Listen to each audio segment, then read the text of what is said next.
Mes amis, au secours. My friends, please help. A woman has just frozen to death. Tonight, in all the cities of France, this should be heard. Those of you who suffer, wherever you might be, with nowhere to sleep, nowhere to eat, take hope. We love you. Reprends espoir, ici on t'aime. The words of French priest Abbé Pierre in a call to action to help France's homeless. The harsh winter of 1954 had claimed the lives of hundreds of people living on the streets.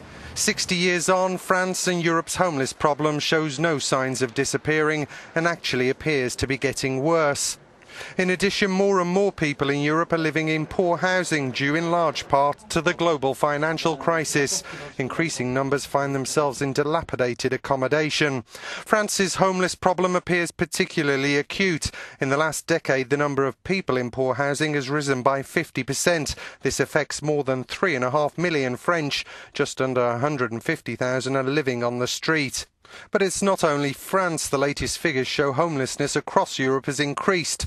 The most notable rises taking place in those member states hit hardest by the economic crisis and in big cities like London. The rise in poverty and social exclusion also remains a worrying trend across the EU.